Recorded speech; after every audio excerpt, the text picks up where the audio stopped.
কর্তামশাই আজ বাড়ি থেকে খেয়ে যাবে, তার জন্য সকাল সকাল করেছিলাম রুটি, আলু তরকারি, কালো জিরে দিয়ে, আর করেছিলাম দুটো ডিম সিদ্ধ।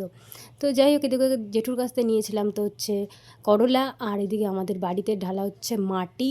তো প্রচুর মাটি লাগবে, উঠোনে দিতে হবে, রাস্তা হয়েছে যেহেতু, চারপাশে মাটি না দিলে বর্ষার সময় হাঁটাই যাবে না। তো চলো প্রথম থেকে ভিডিওটা স্টার্ট করি। তো আমি সুস্মিতা, আমার চ্যানেলে তোমাদেরকে অনেক অনেক স্বাগত। সকালবেলা তো ওই যে টাইমটা আমার থাকে সেই টাইমতে ঘুম থেকে উঠি, আমার টাইম বাঁধা যে একটু বেশি করে ঘুমাবো বা তাড়াতাড়ি উঠবো, টাইমে একদম 5:30 কি 5:45-র মধ্যে কিন্তু আমার ঘুমটা ভেঙে যায় জানো। এবার যাই হোক, ঘুম থেকে উঠে তো মোটামুটি আমাদের সংসারের কাজ শুরু হয়ে যায়। আর আমার মা মানে শাশুড়ি মা, উনি ঘুম থেকে উঠে মোটামুটি যখন উঠবে আর কি, ততক্ষণে ওনার সব কাজবাজ হয়ে যায়। আমি যে ভাবি সকালে উঠে সব কাজবাজ করব, কিন্তু এক এক সময় আমি সব রকম কাজ পাই, আবার এক এক সময় পাই না। এটা হচ্ছে আমার কপাল, যে সত্যি ঘুম থেকে উঠে এক এক সময় আমার কোনো কাজ তাই না। তখন ভাবি যে কী দেখাবো তোমাদের সঙ্গে, কী ভিডিও স্টার্ট করবো। তো মা যখন ওটা, আমি বলি মা তুমি এটা করো না, রাখো আমি করছি, এটা বলেই কিন্তু আমি কাজটা শুরু করি। তো যাই হোক, থালা বাসন ছিল সেইগুলো আগে ধুয়ে নিয়েছি, উঠোনটা ঝাড় দিয়েছি, আর বাসি যে উনুনের ছাইটা আজকে তুলবো, আর উনুনটা একটু মাটি দিয়ে একটু লেপে দেবো, যেহেতু আগের দিন লেপা হয়নি। তো ভাবলাম আজকে লেপে দিই। আর আজকে কিন্তু দেখতে পাচ্ছ আমি দুপাশে চুল বেঁধেছি। চুল দুটো দেখেছে আমার এত হাসি পাচ্ছে, কি বলবো, এত পাতলা হয়ে গেছে। যখন ক্লাস 11-12-এ পড়তাম, সত্যি বলছি, ওই সময় স্কুলে গেলে কিন্তু আমাদের দুপাশে চুল বাঁধতে হতো। আর আমার এত রাগ হতো এই দুপাশে চুল বেঁধে তাড়াহুড়ো করে স্কুলে যাওয়া, কী যে একটা বিরক্তকর বিষয়। একটা বাঁধলে তাও হয়, ওই তোমার দুটো বাঁধতেই হবে, না বাঁধলে দাঁড় করিয়ে রাখবে। সত্যি স্কুল লাইফ, কলেজ লাইফটা সত্যি ভোলার মতো না। জীবনের এক একটা মুহূর্ত যখন যায়, তখন ওই দিনগুলোই যেন বেশি মনে পড়ে, তাই না?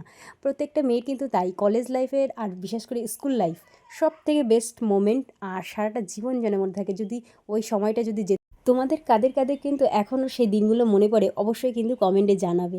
আমি যখন ক্লাস 3rd ইয়ারে পড়ি, মানে বিএ 3rd ইয়ারে পড়ি, তখন আমরা কলেজ থেকে ট্যুরে গেছিলাম হাজারদুয়ারি, মুর্শিদাবাদে। কি বলবো, ওই দিনটার কথা আমার এখনও মনে পড়ে।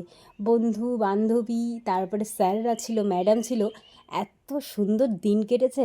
3টে দিন আমরা ছিলাম প্রজেক্টের জন্য যাওয়া, সেখানে আমাদের 25 মার্ক, মানে একটা সময়, মানে বাড়ির থেকে হয়তো ছাড়তে চায় না, স্বাভাবিক এটা, কিন্তু কিচ্ছু করার নেই, যেতেই হবে। ওই দিনটার কথা এখনও মনে পড়ে ভাই, সত্যি ভীষণ ভালো লাগে। আর যাই হোক, মনে পড়বে, কিছু করার নেই। আর সময়গুলো কিভাবে কেটে যায় এখন ভাবা যায়, ওই দিনগুলো যদি পেতাম কি না হতো। যাই হোক, এখন আর সেই বন্ধুবান্ধবদের সঙ্গে তেমন কথা হয় না, মাঝে মধ্যে ফেসবুকে মেসেঞ্জার একটু কথা হয়। এখন সবাই সংসারে ব্যস্ত, কারোর বিয়ে হয়ে গেছে বা কেউ চাকরির পড়া পড়ছে। আমাদের তো বিয়ে হয়ে গেছে, কি বলবো, সংসার লাইফে ঢুকে গেছি এখন। আর কি বলবো, চাকরির যা অবস্থা, কি আর বলি। যাই হোক, বাদ দাও, ওইসব বলে লাভ নেই। তো এদিকে সংসার লাইফটাই করছি, সংসারটাকে বেছে নিয়েছি। তো ভাবলাম নিজে যখন বসে আছি, তাহলে ভিডিও টিডিও করি, সময়ও কেটে যাবে, ভালোও লাগে। তোমাদের ভালোবাসা যদি তোমরা দাও, অবশ্যই আরও ভালো ভিডিও দেবো। আরও ইচ্ছা করবে যেন ভিডিও দেখছে, ভিউজ তো তেমন হয় না, ভিউজটা বড় কথা না, কাজটা করি যাতে সবাই ভালো ভালো কমেন্ট করে, ভালো ভালো কথা বলে, এটাই কিন্তু সবথেকে বেশি ভালো লাগে, তাই না?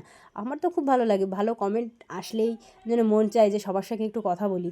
তো যাই হোক, এদিকে কিন্তু আজ আমি রান্না করেছিলাম হচ্ছে কর্তামশাই যেহেতু কাজে যাবে, তা ভাবলাম আজকে একটু রুটি করে দিই। আর সাদা আলুর তরকারি করেছিলাম কালো জিরে দিয়ে আর পেঁয়াজ দিয়ে। এইভাবে কিন্তু আলুর তরকারি খেতে ভীষণ স্বাদ লাগে। দুঃখের বিষয় আমি খেতে পারিনি, যেহেতু আগের দিন নিরামিষ খেতে হবে, আমরা একটা জায়গায় পুজো করতে যাব, যার জন্যে আমি আর কি খাইনি। কর্তামশাই খেয়েছিলাম, রান্না হয়ে গেছে তুমি খেয়ে নাও। তো আমি খাইনি, আমি খেয়েছিলাম হচ্ছে ভেজানো বাদাম, আর ওই যে সকালে খেলাম, দেখতেই পেয়েছিলে, কালো কারি পাতা, আর হচ্ছে তোমার কাঁচা হলুদ।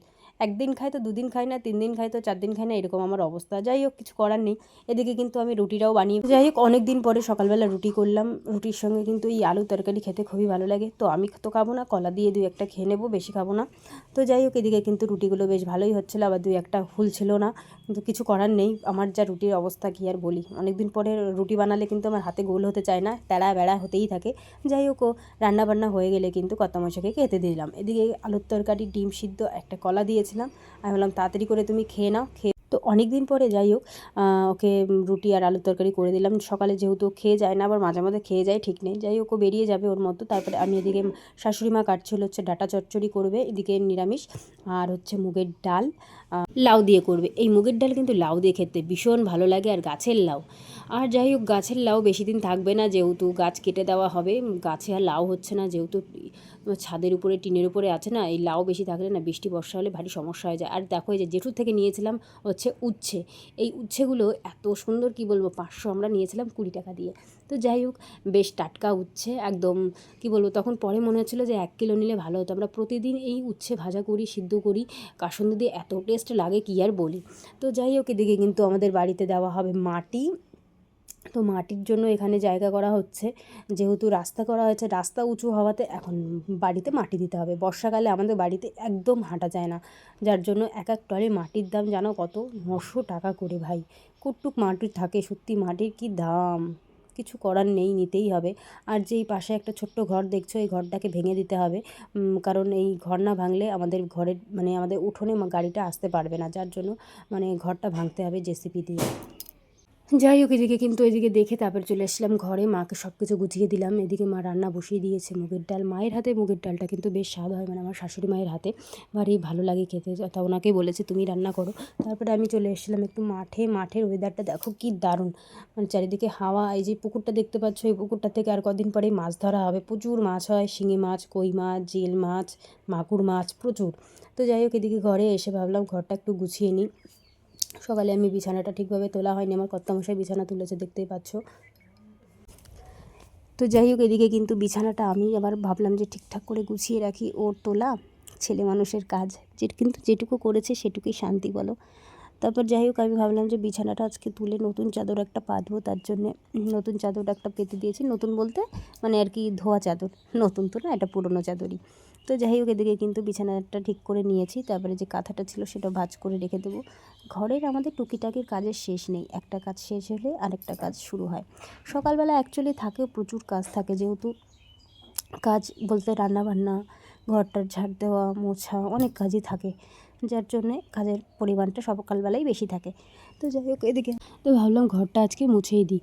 তো যাই হোক, এদিকে দেখো চৌকির তলায় প্রচুর নোংরা থাকে, ধুলো বালি এত ঝাড় দিই, পরিষ্কার করে রাখি, ধুলো যে কোথার থেকে আসে বুঝতেই পারি না।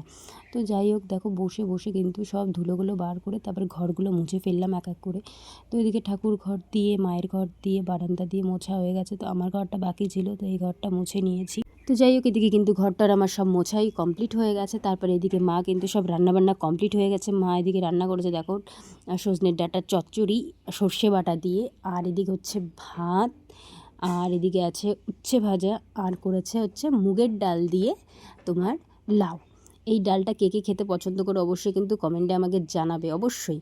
তো যাই হোক, তারপরে কিন্তু আমি সব ঘরের কাজবাজ সেরে ঘরের সব কাজবাজ সেরে মানে মা তো দিকে রান্না করেছে, তারপর যাই হোক চান টান করে আমি ঘরে এসেছি। আর দেখো, সিঁদুরটা পরলে কিন্তু মুখটা চেঞ্জ হয়ে যায়, তাই না? সিঁদুর ছাড়া থাকলে আর সিঁদুর পরলে কিন্তু মুখ পুরো চেঞ্জ। তো যাই হোক, এদিকে কিন্তু আমি চান টান করে পুজো টুজো দিয়ে সেরেছি। তারপরে কিন্তু এদিকে কাকাদের বাড়ি এসেছিলাম, কাকাদের কাছ থেকে আমরা নেব হচ্ছে মুসুর ডাল আর মটর ডাল, তাই মেপে মেপে নিচ্ছিলাম 10 কিলো। এদিকে মুসুর ডাল নিয়েছিলাম 10 কেজি নেওয়া হয়েছে, আর মটর ডাল নেওয়া হয়েছে 10 কেজি। তো যাই হোক, এদিক থেকে মেপে নেওয়া হচ্ছে। এই ডাল আবার রোদে দেওয়া লাগবে, রোদে দেওয়ার পরে আবার ডাল ভাঙাতে হবে, অনেক কাজ থাকে। ডাল শুধু নিলেই হবে না, ডালের পিছনে ঝামেলাও আছে। তো যাই হোক, এই যে মটর ডাল দেখতে পাচ্ছ, এটা হচ্ছে মটর ডাল, আর হচ্ছে পাশে আছে মসুরের ডাল। তো ডালগুলো এবার ভালো হয়েছে, যেহেতু ওয়েদারটা এবার ভালো ছিল, বৃষ্টি হয়নি। যেহেতু প্রতি বছর কি হয়, ওয়েদার ভালো থাকে না, শীতের সময় বৃষ্টি হয়, তখন কিন্তু ফসল ফলাদি তেমন ভালো হয় না, হয়তো ডাল হয়তো গলবে না। কিন্তু এই বছরটা শীতটা ভালো পড়াতে সর্ষেও খুব ভালো হয়েছে, মটর, তারপরে যা যা ফসল হয় সব মানে তোমার শীতের ফসল সব কিছু ভালো হয়েছে। তো যাই হোক, তারপরে কিন্তু ঘরের পুজো টুজো দিয়ে এদিকে আমি একটু ভিডিও করার জন্য একটু সেজে গুজে নিয়েছি। তো এই হলুদ শাড়ি পরাটাতে আমাকে কেমন লাগছে অবশ্যই কিন্তু জানাবে কমেন্টে। তো অনেক দিন পরে এই হলুদ শাড়িটা পরলাম, অনেক দিন পরা হয় না। তো মাঝে মধ্যে তো শাড়ি পরলে বেশ লুকটা চেঞ্জ হয়ে যায়, তাই না? তো যাই হোক, কয়েকটা ভিডিও বানালাম এই গরমের মধ্যে, কিছু করার নেই, ইনস্টার জন্য। আর এদিকে কিন্তু তারপরে দুপুরবেলা খেয়েছিলাম ওই যে করলা মানে উচ্ছে ভাজা দিয়ে তোমার কাসুন্দি, যা স্বাদ লাগে ভাই দারুণ। আমি কাসুন্দি দিয়ে যে উচ্ছে ভাজা ভালো লাগে জানতাম না, আমার কর্তামশাই আমাকে বললো খেয়ে দেখো ভালোই লাগে খেতে। সত্যি স্বাদটাই যেন আলাদা, তোমরাও কিন্তু খেয়ে দেখতে পারো। পরে খেয়েছিলাম হচ্ছে ডাঁটা চচ্চড়ি। তো যাই হোক বন্ধুরা, ভিডিওটা এই পর্যন্ত শেষ করছি, ভালো থেকো।